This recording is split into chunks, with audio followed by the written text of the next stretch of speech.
प्रिय बच्चों, पिछली कक्षा में हमने पवन दूतिका का 7वां और 8वां पद पढ़ा। बच्चों, पिछले पद में हमने देखा कि किस तरह से राधिका स्वयं तो दुखी हैं, पर उनके अंदर लोक कल्याण, लोक मंगल की भी भावना कूट-कूट कर भरी हुई है। सर्वे भवन्तु सुखिनः सर्वे सन्तु निरामयाः के अनुसार वो अपने दर्द के साथ साथ पवन दूतिका से कहती हैं कि दूसरों के भी दुखों को तो दूर करती जाना। परंतु अब बच्चों, हम लोग आज जो है 9वां और 10वां पद पढ़ेंगे। तो यहाँ जो है इस पद में आप देखेंगे कि मथुरा के सुंदर मंदिरों का बहुत अच्छा वर्णन है और किस तरह से वहाँ के जो मंदिर हैं वो अपने वाद्य यंत्रों से सब लोगों को आकर्षित करते हैं। तो मैं सस्वर पहले पद का वाचन करने जा रही हूँ। जाते जाते पहुँच मथुरा धाम में उत्सुका हो, न्यारी शोभा वर नगर की देखना मुक्त होना।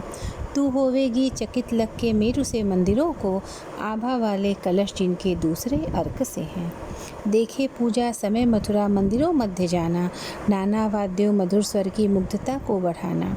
किंवा लेके रुचिर तरु के शब्दकारी फलों को, धीरे धीरे मधुर रव से मुग्ध हो बजाना।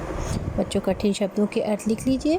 वर यानी श्रेष्ठ, मेरु यानी सुमेरु पर्वत, अर्क कहते हैं सूर्य को, रव ध्वनि शब्द और मुग्धता यानी मधुरता। बस इतने ही शब्द हैं बच्चों। अब इसका प्रसंग वही है कि जब तुम मथुरा में जाओगी तो वहाँ के मंदिरों की जो शोभा है वो बहुत भव्य है, उसको तुम देखना मत भूलना। अब व्याख्या सुनिए कि जाते जाते पहुँच मथुरा धाम में उत्सुका हो, न्यारी शोभा वरनगर की देखना मुक्त होना। राधिका पवन दूतिका से कहती हैं कि जब तुम मथुरा के मार्ग में जब तुम जा रही हो तो तुम्हारे मार्ग में मथुरा नगरी भी पड़ेगी और जाते जाते उसकी शोभा देखना मत भूलना। जब तुम मथुरा नगरी में पहुंच जाओगी तब वहाँ की जो सुंदरता है, भव्यता है, उस तुम्हें स्वयं ही उसे देखने के लिए वो उत्सुक बना देगी। मतलब वो इतनी सुंदर है, तुम्हारे अंदर खुद ही देखने की इच्छा जागृत हो जाएगी। तू होवेगी चकित लग के मेरु से मंदिरों को, आभा वाले कलश जिनके दूसरे अर्क से हैं। कहती हैं तब तू अपनी नगरी देखने को उत्सुकता तो बना मत। मथुरा की नगरी की सुंदरता को तुम अवश्य देखना। ये नहीं कि तुम्हारे अंदर इच्छा और तुम मेरे कारण नहीं देख पा रही हो। तुम वहाँ अवश्य जाना और देखना। उस नगरी की सर्वोत्तम और जो मुग्धकारी शोभा है उसको देखकर तुम उस पर मुग्ध भी होना। मुग्ध होना भूल मत जाना, ज़रूर मुग्ध होना। तो जब तुम वहाँ दूसरे सूर्य के समान चमकती आभा वाले कलशों से युक्त सुमेरु पर्वत जैसे विशाल और ऊंचे पर्वतों को देखोगी। जो मंदिर हैं उनके जो कलश हैं वो बड़े बड़े कलश ऊंचे विशाल पर्वतों के समान हैं। तब तुम्हारे आश्चर्य का ठिकाना नहीं रहेगा। यानी इतने सुंदर मंदिरों के कलश हैं कि उनको देख करके तुम आश्चर्यचकित हो जाओगे। देखे पूजा समय मथुरा मंदिरों मध्य जाना, नाना वाद्यों मधुर स्वर की मुग्धता को बढ़ाना। बच्चों, तुम्हें पता है कि जब वाद्य यंत्र बजते हैं ना तो उसमें जो वायु साथ में होती है तो वायु के कारण उसके वाद्य यंत्र की जो ध्वनि है वो बहुत और मधुर हो जाती है। तो वो कहती हैं कि हे दूतिका, तू मथुरा में थोड़ा ठहरना और पूजा के समय वहाँ के मंदिरों में जाकर वहाँ बजने वाले विभिन्न वाद्यों की मधुरता को अपना मधुर स्वर प्रदान करके उनकी मधुरता को बढ़ा देना। और कहती है किंवा लेके रुचिर तरु के शब्दकारी फलों को धीरे धीरे मधुर रव से मुग्ध हो बजाना।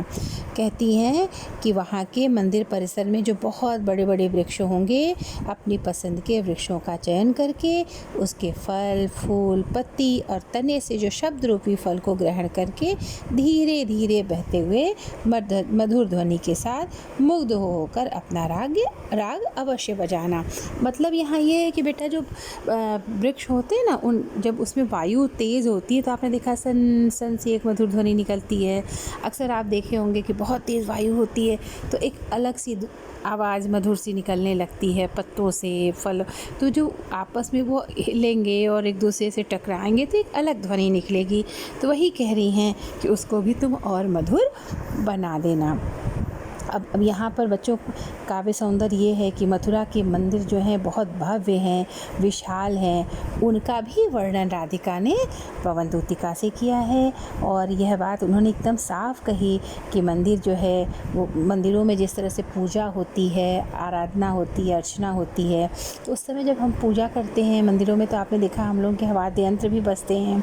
तो उसीलिए उन्होंने कहा कि संगीत की मधुरता जो है वायु से बढ़ती है, तो इसलिए तुम उसमें भी जा कर के अपनी मधुर वायु के द्वारा उसकी मधुरता को बढ़ा देना।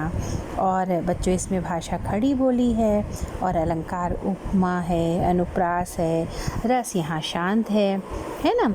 अब बच्चों प्रश्न जो आपके बोर्ड में आते हैं, पद्यांश के पाठ और कवि का नाम लिखिए, है ना। पद्यांश का संदर्भ लिखिए, वही रेखांकित अंश होंगे, उनकी व्याख्या करनी होगी। कुछ प्रश्न और बन सकते हैं, जैसे राधिका पवन दूतिका को उसके मार्ग में किस नगर की शोभा देखने के लिए कह रही हैं, और राधिका के अनुसार पवन दूतिका के आश्चर्य का ठिकाना कब न रहेगा, यानी कब वो आश्चर्यचकित होगी। ऐसा क्या होगा कि पवन दूतिका आश्चर्यचकित हो जाएंगी। राधिका पवन दूतिका से किसकी मधुरता में वृद्धि करने को कह रही हैं। इस तरह से ये आपके 5-6 प्रश्न इस पद में बन रहे हैं।